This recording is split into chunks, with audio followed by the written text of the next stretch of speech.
How long should my resume be? As a professional resume writer, this is one of the most common questions I get about resumes. Surprisingly, a lot of people expect a standard answer that applies to every resume out there. Something like a resume should be just 1 page maximum, or a resume has to be 2 pages or you won't get any interviews. I'm Vida Thompson, a human resources professional, career coach, and professional resume writer, with experience helping hundreds of clients craft their perfect resume.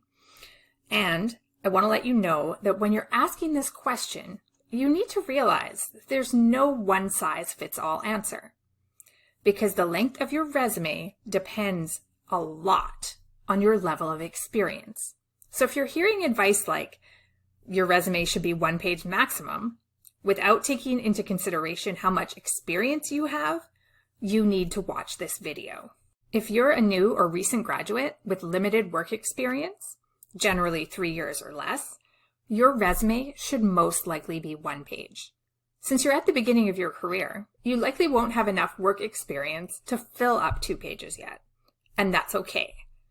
Plus, if you start including additional information to fill up the resume to make it 2 pages, from the viewpoint of a hiring professional, you could be adding irrelevant or distracting information. This could make it more difficult to read and harder to spot the relevant information that's going to get you called in for an interview. Keeping your resume clear and concise is always important. If you have more than 3 years of work experience, your resume should most likely be 2 pages.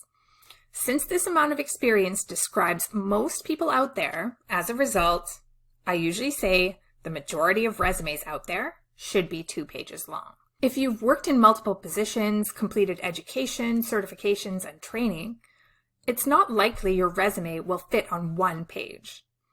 You won't be able to accurately communicate the experience, knowledge, and skills you have if your resume is just 1 page long. In addition, hiring professionals generally tend to see a resume that's 1 page long as someone who is a new graduate or doesn't have a lot of experience. If you have 3 or more years of experience and you have a 1 page resume, at first glance, a recruiter could quickly assume that you don't have enough experience for the job. Now, if you have a lot of experience, 10 to 15 years plus, or if you're an academic, your resume might need to be longer than 2 pages. So there's always an exception to every rule out there. Although I highly recommend sticking to 2 pages, and in a lot of cases, even if you have 15 plus years of experience, you're still going to want to stick to 2 pages. There might be some instances where you feel like you just can't include all of the experience you need to on 2 pages. This might be the case for executives or entrepreneurs with extensive career backgrounds in a wide range of roles, where they need to describe multiple work experiences in detail. When in doubt, ask yourself if you absolutely have to go into detail in some of your older experiences. Often, you can just focus on describing your most recent experiences instead, and still reflect the same skills and experiences that you gained in some of your older roles. Academic CVs are in a different category altogether. You should only use an academic CV if you're applying for a position in academia, such as a professor or researcher at a university, or if you're applying for a higher education program. If you come from an academic background and you want to apply for a job outside of academia, you should actually use a resume and not a CV.